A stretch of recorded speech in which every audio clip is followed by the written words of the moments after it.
Welcome back to another episode of the HIT podcast. My name is James Leighton, CEO and founder of Anderson James. This is the podcast where I bring you real life stories from some of the most interesting leaders of our sector, and we discuss some of the biggest challenges that are facing UK housing today. Today, I was delighted to be joined by Nick Atkin. Nick is the Chief Executive of Yorkshire Housing. Nick has had an interesting journey over the last 2 years where he's implemented agile working across his business. He's reduced the square footage of his office from 30,000 square feet to 10,000 square feet and has given employees the chance to decide where they want to work, when they want to work, and how they want to work. We also discuss how much digital transformation has been implemented over the last 2 years and the development plans that the business have over the next 10 years. By 2030, Nick wants to build 8,000 new homes across Yorkshire. I hope you enjoy the episode. And if you do, what I would ask is that you like and subscribe so that we can reach as many people as possible with the episode. Nick, welcome to the podcast. Hi there. No, great to be here. Thanks for inviting me. No worries, no worries. I've obviously done your introduction at the beginning, but just for the purpose of the listeners, could you just do us a bit of an introduction? I never quite do it justice. Well, I'm Nick Atkin. I'm Chief Exec at Yorkshire Housing. And I've spent probably the vast majority, if not all of my career in housing related roles. Bit of one of those people that I used to hate, bit of a veteran of housing who now sort of says, oh, I remember when it came around the first time, this idea. So yeah, I've been kicking around for a while. Love housing, love the sort of variety, and love being back in God's own county because I was born and brought up in Doncaster. But got tempted across the Pennines by my wife. Yeah, that's me in a nutshell. It's like a War of the Roses podcast. This I'm from Lancashire, you're Yorkshire, so hopefully we'll get on all right. But in terms of that introduction, you said you've always been in housing. How did you get into the sector? Talk us about the early days. Like, how did you actually get into the housing sector? Oh, like most people. Well, I sort of fell into it, but didn't. I, much to my dad's annoyance, I went to Manchester Uni, right. And it took him about a year to sort of come and see me. You know, it was I'm not bloody going over there, lad. So I did geography with environmental studies, but the last 2 years of that were all housing related modules. So I really sort of found it fascinating. Graduated just as there was the economy nosedived in 1991, and which gives my age away. And at that point, I'd applied for a few roles, and I had two choices. I could either go and work as a trainee store manager for B&Q in Penrith, or I could go and work as a housing officer for Warrington Council. So my housing career was dictated on the fact that I don't like the cold, and therefore I thought, being in a big bloody shed in Penrith doesn't appeal to me in December. Yeah. So I'll take the housing officer option in Warrington, and that was pretty much it from there on in. Right. And how did that transition? Because obviously you had a meteoric rise throughout your career, and obviously spent a long time as chief exec at Holton. How did you get into that sort of leadership position, and were the opportunities easy to come by? How did you get through that journey, I suppose? I think it's a combination of a few things, really. I think big slice of luck. You know, I do look back and I just think, you know what, there's just some things, you know, right place, right time, sort of. Second thing was, I suppose, and it's something I do say to other people, you know, don't let your age put you off. Skills and experience are great, yeah, but actually, you know what, attitude and mindset is much more important. You know, you can normally fill the gaps in skills for people. It's the right mindset. So, you know, I always sort of like to be busy, so I always used to sort of step up if there were issues or projects on the go, and I suppose that helps your visibility. And that was, you know, I was in a pre-social media world. My kids are like, what? There was no internet, no social media. How did you exist? But you know, in those times, you probably, it was more difficult to raise your presence and your profile. And it wasn't deliberate. It was just that I like being busy. So I suppose stepped up and got involved in stuff that probably wasn't part of my day job, and always sort of loved working in housing, and I think that sort of came through in terms of my persona and your sort of personality and how you are about things, and then a huge slice of luck and not letting my age put me off. Yeah. I suppose it was just that thing about, we all suffer from imposter syndrome. So every morning I'm shaving my head because I don't stop anymore. I just keep going. And I do sometimes look in the mirror and think, how on earth have I managed to blag my way into this role? Do you? Yeah, genuinely. And I think we all do. I think we all sort of, do at times think, can't believe I'm doing this. I'm not qualified to do this. I'm not skilled. But I suppose probably the day you stop being like that probably is the day that you need to worry, I'd maybe suggest. But so I'd just say to people, just go for it. And I love nothing more than when we have talent in the business who are able to progress at a similar pace in terms of their career. I look at some people in our business at the moment, and I just know that they're the leaders in the next 5 years, and I'll be begging them for a job. And I suppose it's like a leadership trait, isn't it? If you give them that platform and encouragement to step up and make mistakes and learn from them mistakes, I suppose people will naturally put their name forward for things and generally will, develop a lot quicker by just making mistakes, won't they? That's part of leadership, isn't it? I suppose. Yeah, and there's that thing, isn't there? There's that old sort of saying that I don't know which firm it was, some big business, but basically somebody made a multi-million-pound error, thought they were going to be sacked, and actually the chief exec said, well, actually, that's the most expensive learning we'll ever have, but I know you'll never ever make that mistake again, therefore why would I let you go? And I think there is that thing. And I think also, the housing sector is a bit safe. And I think it's lacking in some areas a bit of dynamism and a bit of innovation. So I think sometimes you need that bit of a spark to sort of get people thinking and working in a different way to perhaps than has been the norm.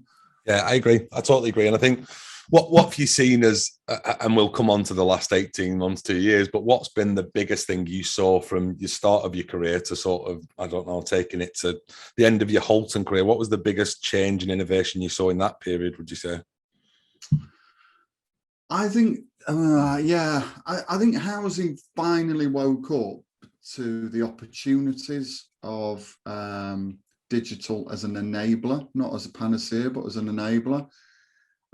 If you look at what happened to the banks, I took a lot from the banking crisis in 2008. I sort of look, we're looking around and thinking, this is really interesting. They're closing all their sort of front of house things, albeit for different reasons. It was to save money for them, not for customer service.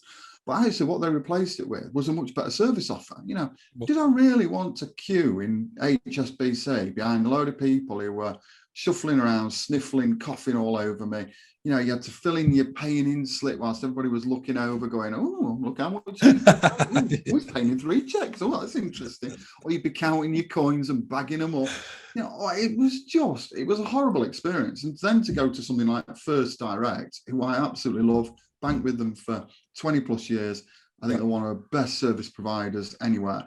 And how can you feel good about an organisation whose role it is to make money on the back of your money?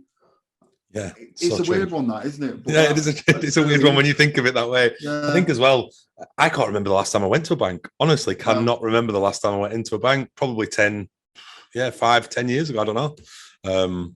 But interesting. So if we take it to the present day then, Chief Exec of Yorkshire Housing, talk to me about like a helicopter view. What's the size, scale of the business at the moment as we see it today? Yeah, it's it does what it says on the tin. So it provides housing across the whole of Yorkshire, which for somebody on the wrong side of Pennines, such as yourself, is what's known as God's own county. So it's a beautiful place, 100 miles north to south, 100 miles east to west, and it's got the full spectrum of sort of housing type, from rural sort of hamlets in some absolutely beautiful, picturesque parts of North Yorkshire, right through to your city centre sort of hipster living in some of the bigger cities and towns across the region as well. So we work across all those areas, 20 local authority areas. We've got 20,000 homes there or thereabouts, wide range of stuff from your bog standard social rent that you'd expect a housing association to have. But we also do market rent, shared ownership, outright sale, and also some specialist lease products as well to specialist housing providers. So we do the sort of full range of housing. Big plans for the future. We want to revolutionise the housing offer, which we may or may not come back to. But we also want to grow, and not just grow for growth's sake, but because prior to the pandemic, there was a widely accepted view that there was a housing crisis. I think what 16 months at home for many people did was just exacerbate that housing crisis. So I think we're coming out now the other side of it, although we are still in a pandemic, but we are coming out the other side, I think, with an even worse housing crisis than when we went in with. So therefore, my view is that if you're not building homes now and using the assets that you've got to do that, at the time of the most severe housing crisis since the Second World War, when are you going to do it? So that's why we are really sort of stretching ourselves to build 8,000 new homes, which is, 45% growth in our numbers. Yeah, and I suppose I've never seen a housing market like it in terms of the new build elements. It's almost, there's not enough skills, there's not enough materials, there's not enough things to be able to build the homes we need. But I think the big part that I'm seeing at the moment is a lot more collaboration between local authorities, housing associations, and the contracting businesses, and also some innovation finally in our sector, where you're looking at modular concepts, you're looking at MMC, part built, prefab. There's loads and loads of ways now that we can innovate this sector, which is nice to see, because I do feel like I've been in the sector 15 years, giving my age away now, and I think I've not seen any in the last 12. So the last 3 years, we really have shifted the dial on that. And the one thing that, when I was doing my research, and one thing I really wanted to talk on, and we will come back definitely to some of them growth areas, but I noticed that in the press, you've reduced your office space from 30,000 square foot to 10,000 square foot and come up with a much more agile working. And I listened to your podcast, bit of a plug here for you, of around the Martini part. And I think from what I saw from that, it was anywhere, any place, anytime. Could you just talk us about, I don't know, at the start of that decision, really, where you came up with it, what it means, really? Yeah, so prior to the pandemic, we had a bit of a plan.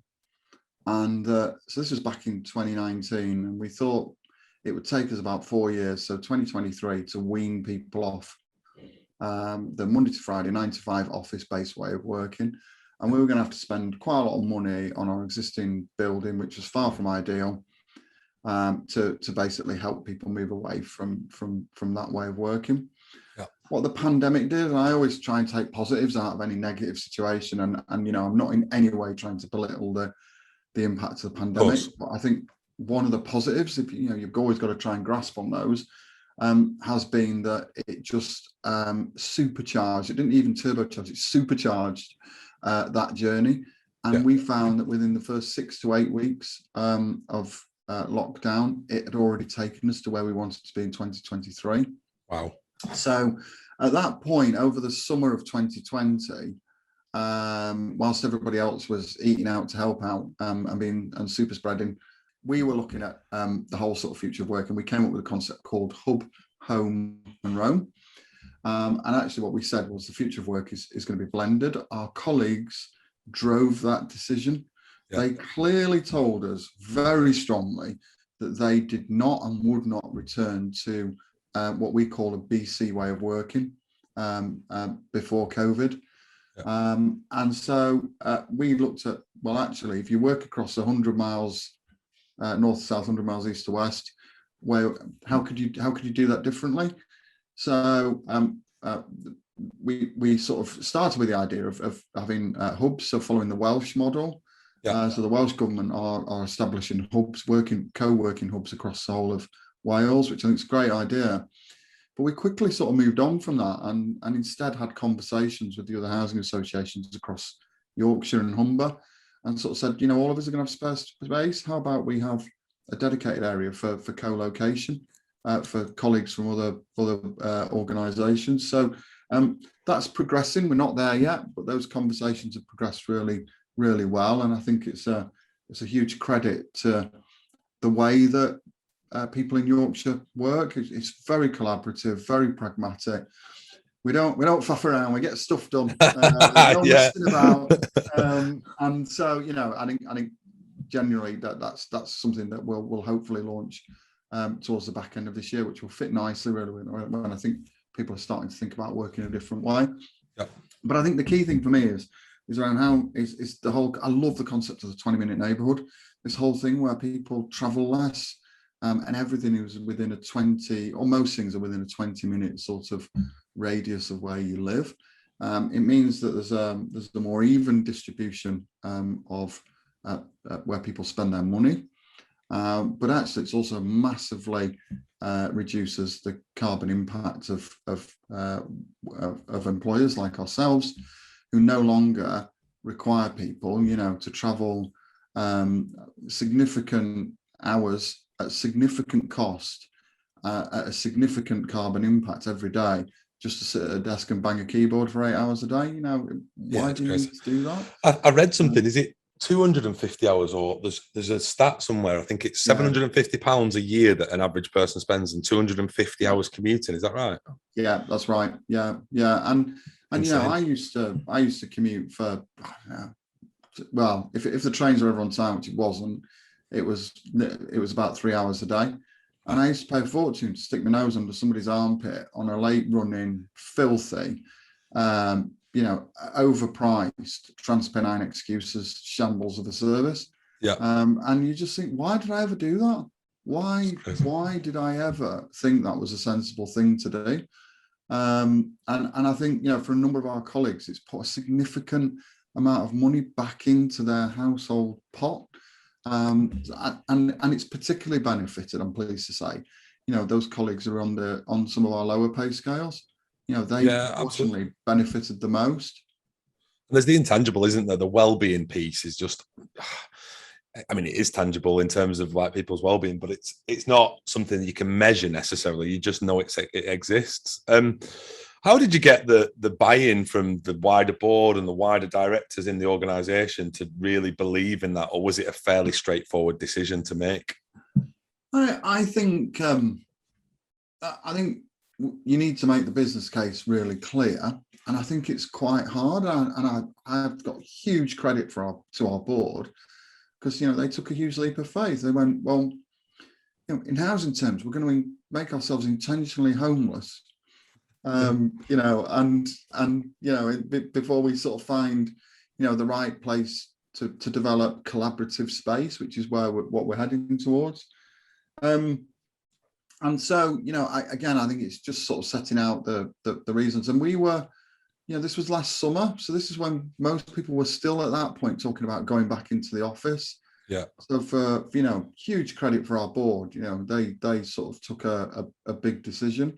And I think time will tell, but I think there'll be two types of organisations. I think there'll be those that do insist on people coming back, and I think there'll be those that choose a more blended approach.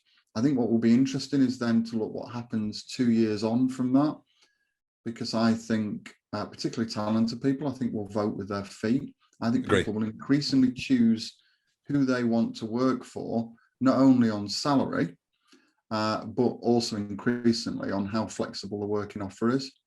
And can I just be clear on the flexibility of the working offer, because it sounds like it's one-way traffic. The key driver behind all of this is, yes, to recruit and retain really good people, but most importantly of all, it's to provide a great customer experience, because at the moment we don't, as a sector. At the moment we have a very traditional Monday to Friday 9 till 5 service. And I think the other thing that's come out of the pandemic is that a number of our customers have looked at that and gone, you know what, you're the only provider now that does things like that, and that's no longer right for me. So this flexibility of how our people work, when our people work, and where they work, which, as grown-up adults, we pass that responsibility back to them rather than prescribing it. But that's got to be linked to be widening the service offer, so that you're able to do, property viewings Saturday, Sunday. You're able to sort of turn properties around because you're able to do, the works on them, to quickly to get them let. You're able to sort of, provide that support to people who are struggling to pay their rent at a time that suits them, because they may have 0 hours contracts, they may have 2 or more jobs. So just being able to speak to us at our convenience between 9 and 5 Monday to Friday, just in many cases doesn't work for them.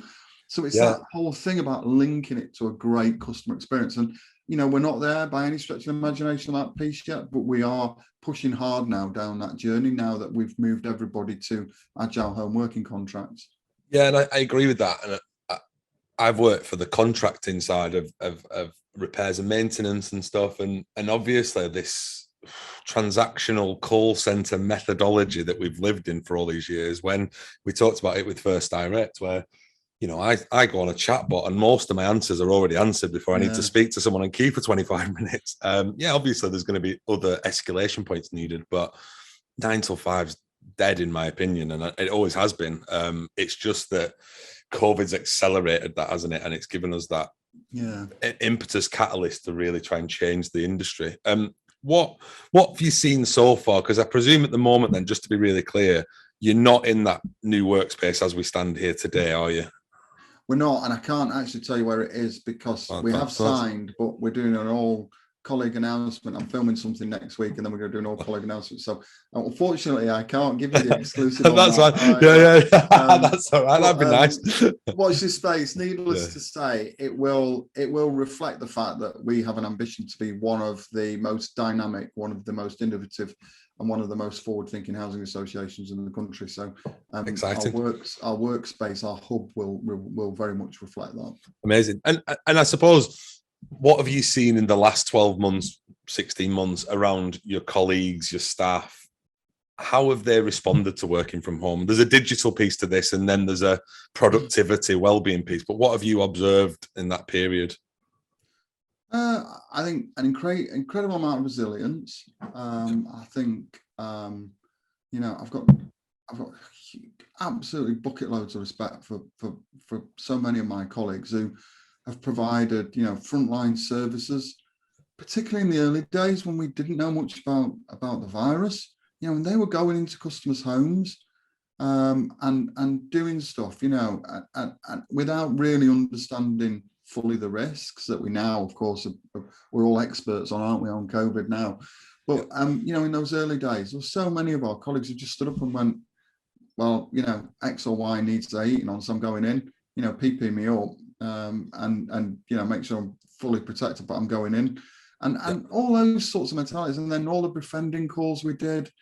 Again, many of those were just sort of initiated by colleagues, and I think in the early days, it really brought the organisation together. And interestingly, we've continued to do pulse surveys in terms of how people are feeling. And people say actually that they feel more connected to the business now than at any point before. So, and I think I know, well, it's interesting, but I think it is because, and we have tried to unpick why that is. And I think we have now, whereas previously we just did messages and just banged them out willy-nilly, and it was like, oh, it'll be fine. If it lands, it lands. Yeah. But what we had to do was really think about the comms channels that we're using, think about the message, really, provide that in a multitude of ways, but also just sort of just be more direct and open and sort of transparent about stuff and authentic. I've got a big thing about authentic leadership. And I think what we did was, I think we sort of thought and planned and responded to what people were telling us in terms of what they liked and what they didn't like. I think, in terms of answering your question, James, I think that, nobody wants, well, very few people want to work at home 5 days a week for the rest of their lives. I don't, it's sort of, but I think what our colleagues have said is that actually they want that blend, they do want that mix, and they really value the benefits of working at home, which is around being able to focus on particular pieces of work, or to sort of being able to flex around caring responsibilities, and that's not just kids, that might be other relatives or friends, etc. So that whole sort of flexibility piece I think is really important, but also just that ability to come together for a purpose. So rather than just bang a keyboard and try and avoid the people in the office that you didn't really want to sit by for whatever reason, actually what it is now is about coming together to collaborate for a purpose and in a space that you choose. So, of the savings that we've made by selling our head office, we've allocated a proportion of those savings to enable people just to use and book spaces that are local to them, that are a bit more interesting. Yeah, it's a good idea. Some sort of soulless meeting room in a hotel or whatever, but actually, perhaps more going back to 20-minute neighborhood, perhaps, something like a community cafe or something that's local to them, and the teams come together and meet in a different way. So I suppose what we've done is put more responsibility back on people as grown-up adults, because too many organizations prescribe everything to their colleagues, like adults to children, and then they get really grumpy about when they act like children. So we've reset that relationship, I suppose. And it's interesting you asking the question, because I'm thinking this through as I'm talking, really. But we have reset that relationship to be an adult to adult one, where we've sort of stopped doing all the prescribing sort of, tell you what to do stuff. And also inject a bit of humour. I remember, when we were going down this road last summer and talked to colleagues about it, one of the questions I had back from a colleague was, well, if we go to this way of working, what am I going to do about when I'm out and about, and what am I going to do about the toilet, and how am I going to heat my lunch up? And my response to that, probably slightly flippantly, I'm my brand and comms team, they hate me. They just think I'm a nightmare. So my response to that was, I'm really worried for you. Actually, I think we really do need to have a conversation, because I'm not sure how you manage between Friday night when you finish work and Monday morning. How do you find the toilet, and how do you manage to heat your lunch up on Saturday and Sunday when we're not there to help and support you? And I suppose that bit of humour, somebody on the end goes, oh, actually, it is a bit stupid asking that sort of question, isn't it? And I just think sometimes we get a little bit too prescriptive, a bit too paternalistic. We've just got to say to people, you're a grown-up adult, get on with it. Yeah. And what will it mean for you? I'm just interested to understand from a practicality point of view. I think I speak to a lot of chief executives in housing who haven't quite got as far in their thinking as you have at the moment. And a lot of that, if I'm honest, is based on long-term leases that they can't get out of, or long-term arrangements. And they literally haven't got the reasoning to do it at this stage. So it's just empty buildings. But what will it mean from a practicality point of view? If people want to all come to the office 5 days a week, will you have enough space, or are you going to allocate a certain amount of days that people can come to? How will that work from a practical point of view? Well, we know from speaking to people extensively over the last year, that isn't going to happen. Okay. We know for a fact that people are sort of saying, I'll come to a space 1, maybe 2 days a week tops. And I won't even be there for a full day. So that's the other thing here. This is what's changed, in that people say they'll drop into a space, use it for maybe 2 or 3 different purposes, and then go, and we'll avoid traveling at peak time. Why do we all sit in traffic or go on overcrowded buses or trains to meet this artificial 9 to 5? The 9 to 5 was introduced in 1926 by Henry Ford to improve productivity of the Ford Model T. We are not building cars, and we are no longer working in an office environment whereby paper is the main way of communicating and transacting. The sort of digital sort of footprint that we're all now working under as a result of lockdown, because it accelerated that, has enabled us to work anywhere. Yeah, so and at any time. So why are we still, why we've still got this ball and chain around our ankle, which is the 9 to 5? As you said, it's just dead. And I think, going forward, I've got 3 kids, 17, 19 and 27. They're all bloody awful. They're all sort of just leeches, trying to get as much money out of me and tell me how I'm out of date and whatever. And they find it hilarious that I'm talking to you about stuff like this. Like, God, it's like, how bad's your sector if you're sort of talking about it? But I think they're already sort of saying, I'm not working 9 to 5. I'm not working like you have.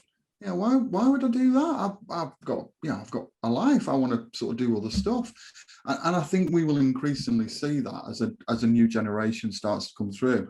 And I think also there'll be, that will force leaders at the moment to change their views on things, because I think that pressure will come from within.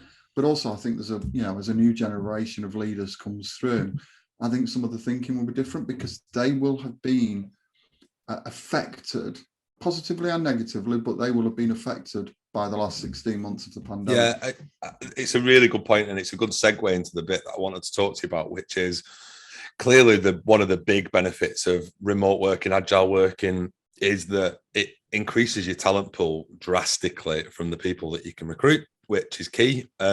I did last year when we weren't recruiting for any roles, because clearly the market was pretty dead at one point. We did lots of diversity and inclusion strategies for clients, and I did one for a business in Liverpool, and clearly their representation of ethnicity in that area wasn't great, and therefore they were having to recruit in a pool of people that there was 2% BAME colleagues that they could represent. And obviously now the remote working's coming, they're recruiting people in Birmingham, Liverpool, Manchester, Yorkshire. You know, the people can go wherever they want. There's more choice for a candidate now in the marketplace. How have you seen that transition from your recruitment and from your talent attraction in the last sort of 6 to 12 months, would you say? Yeah, it's interesting, and I have to say, first of all, I can really tell that you were short of work if somebody from Manchester was working with somebody in Liverpool. That's the equivalent of yeah. Honestly, that's like me having you on the podcast. It's not quite as bad, is it? It's not quite as bad. No, it's not. It's not. I can cope with Manchester. It's Lancashire I struggle with. I think the whole sort of way that people think about that is obviously shifting. I think in terms of where we go, it's that whole way of thinking that people can work anywhere. And I suppose, if you look at, we've recruited 1 in 3 of all our colleagues have joined us since lockdown, which is a phenomenal start. We've got 700 colleagues. So I've got no idea how tall a third of our colleagues are. But all you ever see is head and shoulders, isn't it? Yeah, of course. And I just think it's really interesting, because now we're seeing a couple of things happening. First of all, people are moving out of the region. Why they'd move out of Yorkshire is beyond me.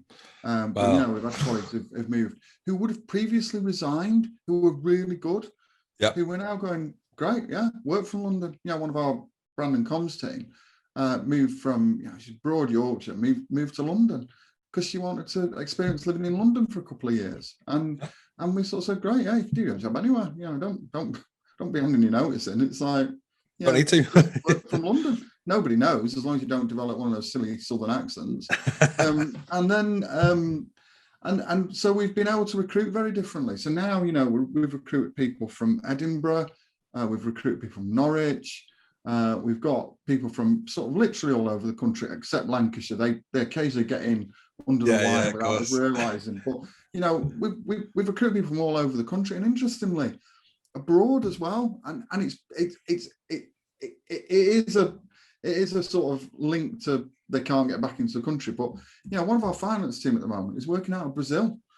So you just think, well, and has been for 4 or 5 months. And you sort of think that wouldn't have happened before. It'd have been a difficult conversation to say we need to terminate your contract, blah blah blah. And now we're like, well, don't matter, does it? They can do that anyway. Come back when you can. So I think it's reset that whole sort of way of thinking about how you recruit and retain the very best talent. And I think it's less important now where people live, as opposed to just it goes back to that first conversation we had about it's about how you are as a person rather than the skills necessarily that you've got. And there's that thing about if people are flexible and can think it through and make it work, then fine. Amazing. Fine with me, because they're not going to be traipsing into an office 5 days a week. So, if it's once every fortnight that they come from Edinburgh or Norwich, then great. Yeah, no worries. Yeah, and I think I listened to on one of your podcasts around, I think it was your head of people or director of people was saying around, some upskilling in terms of learning and development. What have you thought about and what have you considered around some of the younger generation that might need that little bit more support, that might need a little bit more training, management, care and nurturing? Because clearly, I've got my team's probably somewhere between 25 and 30, and they want to choose to come to the office more regularly because they struggle to work from home. They share houses, apartments, etc. with other people, and it's not as easy for them to do it. And they've struggled with their mental health being at home, etc., etc. had any considerations or problems in that sense at this stage? Absolutely, and I think on that one, we really do sort of understand, that some people are struggling. The one thing about Teams and Zoom calls is it's great because it adds a bit of humour to sort of working life, doesn't it? When dogs, cats, kids, and everything else appears unannounced. Although sometimes I think they get out, they come deliberately and to end the meeting early. But I think the other thing it does show, bringing to start focus, is that people sometimes are really in quite tight spaces. Yeah. What we did do quite early on in lockdown was we produced a home working catalogue for people. So we just sort of said, as grown-up adults, you know what you need. Here's a catalogue of stuff. Pick what you want, and we'll arrange for it to be couriered to your home address. And that included, for those people who are in tighter, in estate agent terms, compact and bijou accommodation, we had things like fold-away desks, fold-away sort of, chairs, much more sort of thought-through compact working equipment. Yeah. And so we've supported that. But in terms of getting people together, we've said to people, look, don't be sat at home, on your own in the same room. So, go and meet people, but find a space that you're comfortable with. And just as importantly, that the people you are meeting with are comfortable with, because we can't also understate that, for a number of people, we're going to have to encourage them and coax them back into being comfortable in groups of people, because quite understandably, for a variety of reasons, some people are quite nervous about that, and so I think certainly from my perspective, we've sort of said, look, just find a space local to you that works, that you're all comfortable with, and Yorkshire Housing pay for that to enable you to be able to meet and co-locate. For a while, we did open our office, and we had it varied, but we had between 3 and 10 people who'd use it. That's not a lot out of 700, is it? And it was, we'd cleared it out. It was really interesting. I went back in I think it was July last year, and it was like one of those zombie movies. Everything had been left on the Friday, the 20th of March. And, they were like packets of mouldy biscuits open, and a cup of tea that had like mould on the top of it, and spider plants that were dead, from dehydration and so on.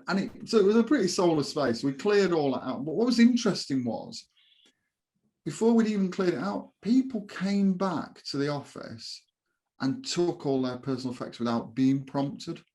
Right. The clear statement by people that I do not intend to come back here anymore.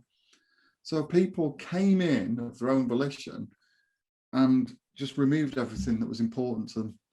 Mental, that, isn't it? Subconscious, back. But I mean, they were. How right were they? Because at the first lockdown, I remember thinking, okay, this is going to be a couple of months naively, and wow, how wrong was I? I suppose moving on from sort of the agile working piece, because it's fascinating. What have you seen in terms of digital transformation? I mean, I heard or I read somewhere the other day that we've had 7 years of digital transformation in 3 months in COVID at one point, and I can see that, to be honest. But the housing sector, and I think the white paper that came out for the housing sector was about how do we put tenants, or the way I read it, how do we put tenants at the center of every decision we make? And clearly, how do we give those tenants and customers a voice?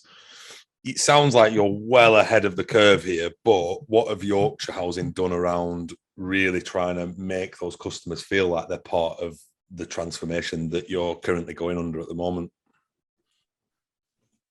So I think it's about understanding what people actually want, which sounds really basic and simple, but we have this, again, it's quite a paternalistic view that everybody wants to be involved in helping us run the business.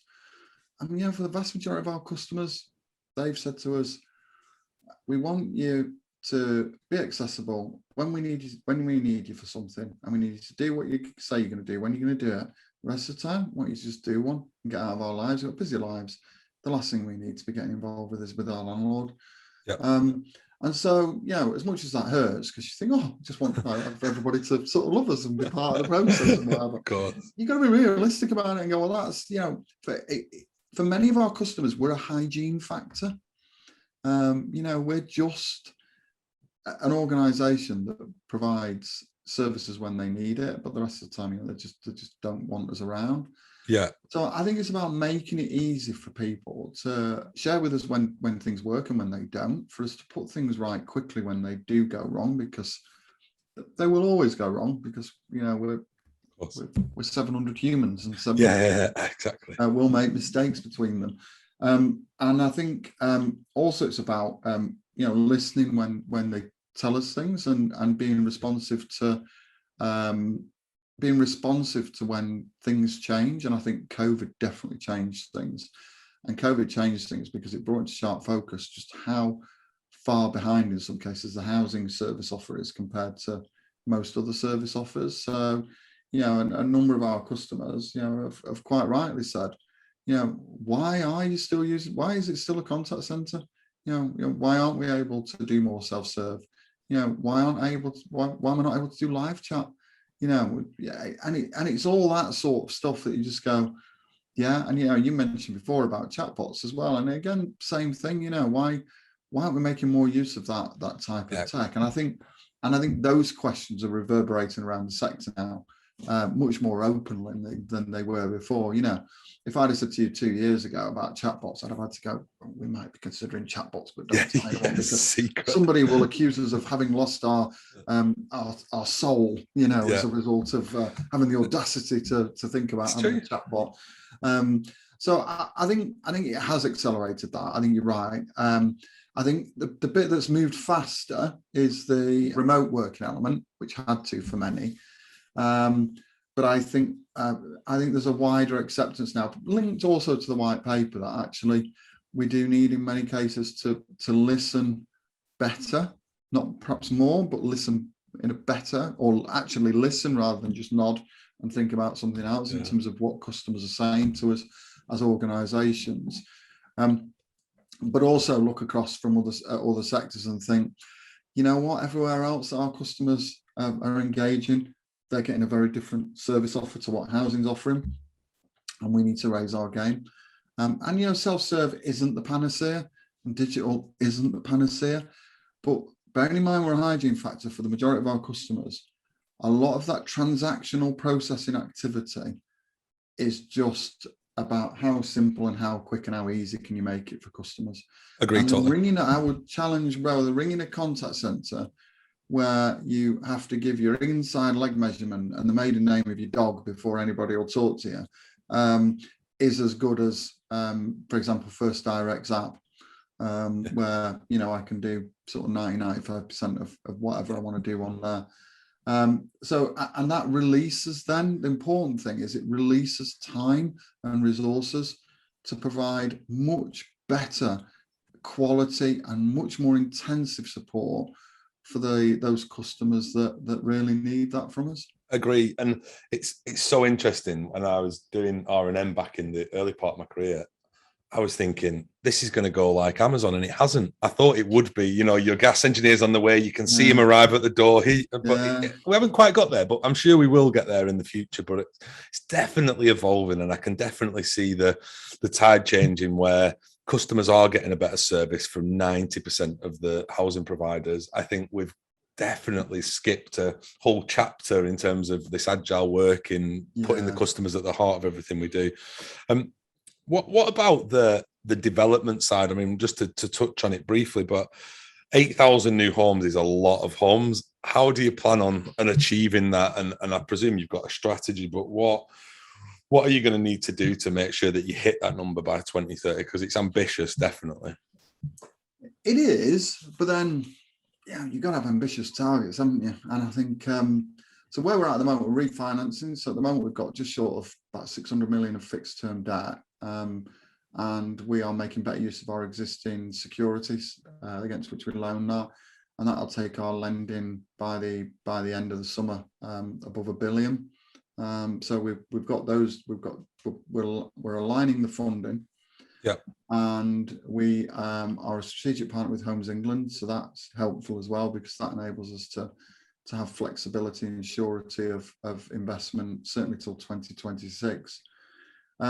We have a land team. So the key thing with development is pipeline. If you don't feed the monster, then it is like the proverbial tanker. Once it slows down, it takes ages to get it back up to speed again. So we've got a land team. We've also got a couple of people who from a planning background, because planning has been a bit of a bottleneck as well. Of course.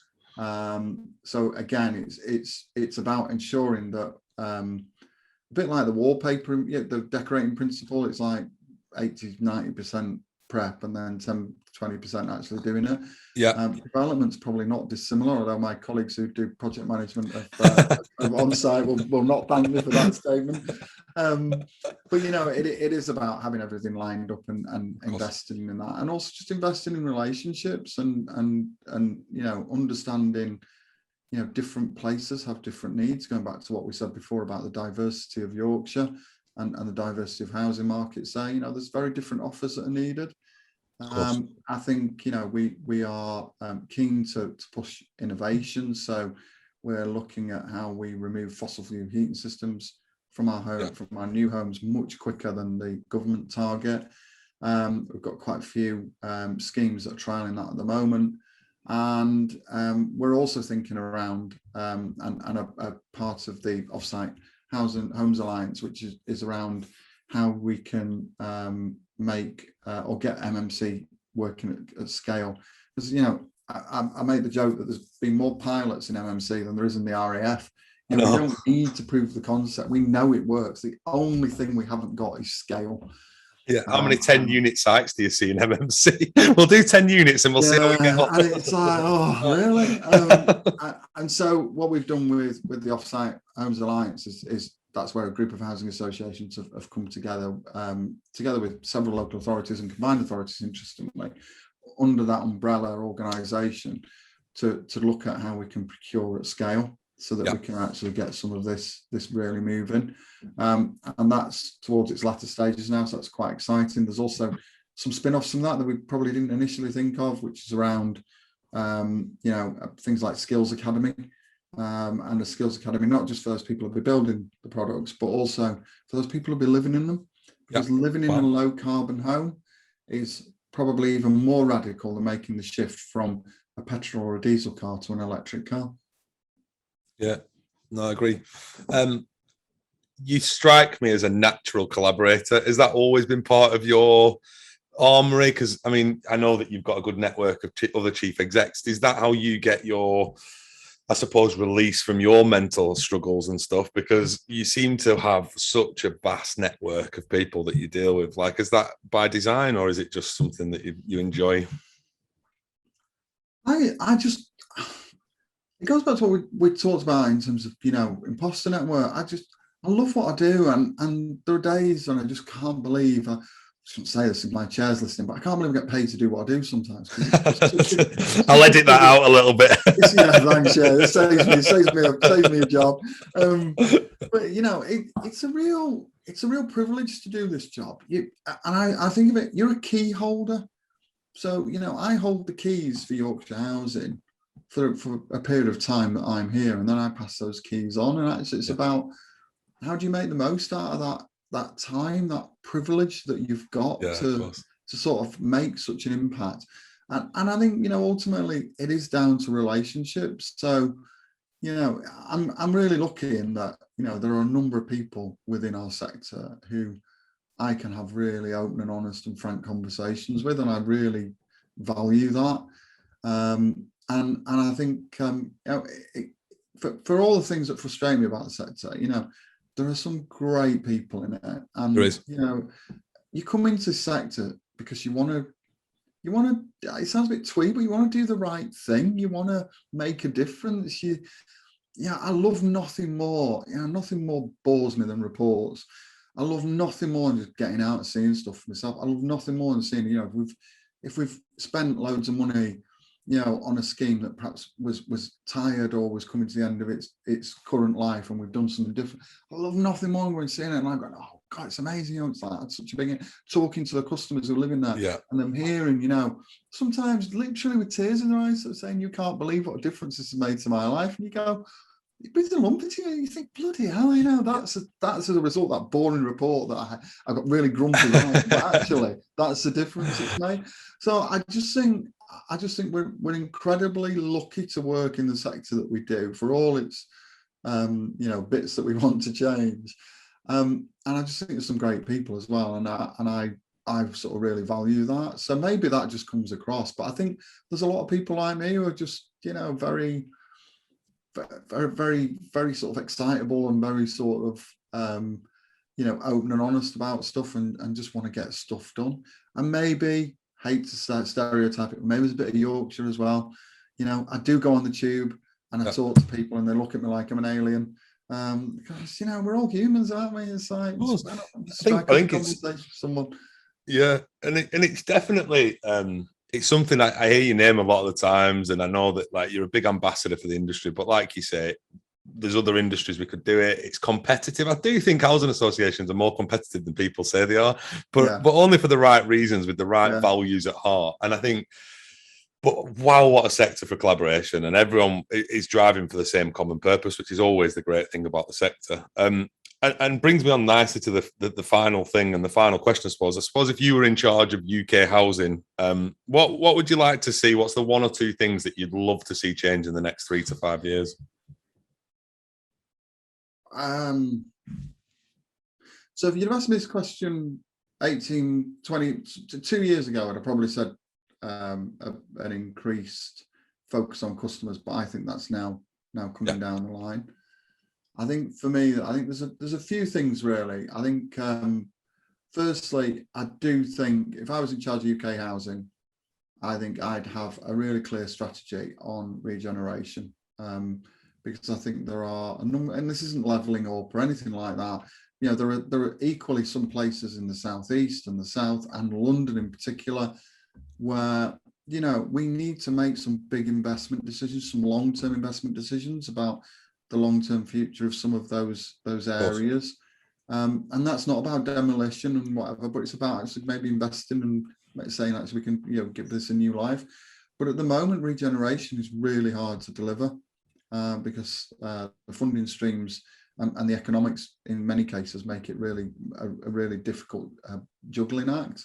So I think that'll be the first one. Second one, I think, will be around diversity in its widest sense. I think as a sector, we, and as a white middle-aged sort of man, I'm probably part of the problem rather than the solution. But I just think it still doesn't feel diverse enough as a sector, and I think we probably need to have, as we are doing now, more of a concerted effort around that. There's a joint approach in Yorkshire to really sort of drive through some changes in terms of our approach to EDI, learning from some of the stuff that's been done in London by the London Association. So I think that'd be my second one, and I think the third one is really just to look outside the sector, to stop trying to listen to each other and reinvent the sector, and to jump outside the sector and go,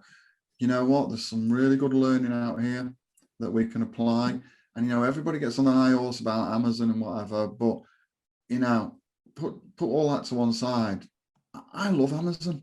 They're fantastic. They're my daily arrival at the front door. But God, talk about delivering a service that is just exceptional for the customer and geared around the customer.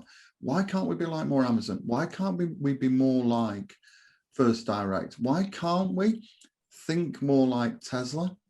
You think about it, they invested millions in a supercharger network when they only had one car doing the rounds in 2014, the Model S, which arguably was out of reach of most people. But there was a vision. There was a vision of bringing, electric cars are going to be the future, and we're going to bring electric cars to the masses. And I just think that mindset, really, I'd really like to see a way that we accelerate some of our young, dynamic, fresh thinking people in the sector, and we catapult them into roles that enable them to deliver some of that stuff. It's got to be, for me, I agree totally. I mean, the third point, 100%. I think it's limiting beliefs. Honestly, I think sometimes that we play, as a sector, we play second fiddle to a lot of got to think about how big the housing sector actually is and how many lives it impacts. And I think we've just got to start thinking bigger, bolder, brighter. And I think there's a really bright future out there for housing associations and the broader housing sector for sure. Well, if you think about it, no, we only manage 4 million homes and we have a turnover of 28 billion a year. It's nuts. It's such a big sector, but sometimes we behave like the smaller party in everything. And actually, like you say with Tesla, let's invest big and let's invest bold. And actually, we could have a really, really, really bright future. And I'm sure we will. There's some really cool organizations out there, yours being one of. I think I could honestly talk to you for hours and hours and hours. So we might have to do War of the Roses Part 2 at some point. Oh, bring it on. But thank you so much for coming on the podcast. If people want to reach out to you and just ask you anything about Yorkshire Housing, because there's a lot we've covered today, are you happy for them to send you a LinkedIn message or add you on LinkedIn, or what's the best way of communicating with you? Yeah, LinkedIn's okay. It's not sometimes a bit dry. Twitter's normally the sort of way that people get hold of me. So yeah, just tag me on Twitter and I always respond, pretty much guaranteed. Perfect. Well, thank you very much for coming on. No, thank you. Thanks for having me. Really, really enjoyed it. And we even share the same t-shirts. Yeah, no, yeah. I was going to say, one thing we didn't talk about is that there's a formality piece left this sector as well, because it used to be shirt and tie for me and now it's t-shirts. But no, great to catch up with you, and I'll catch up with you soon. That's great. Thanks again. Cheers, Nick. Take care. Cheers now.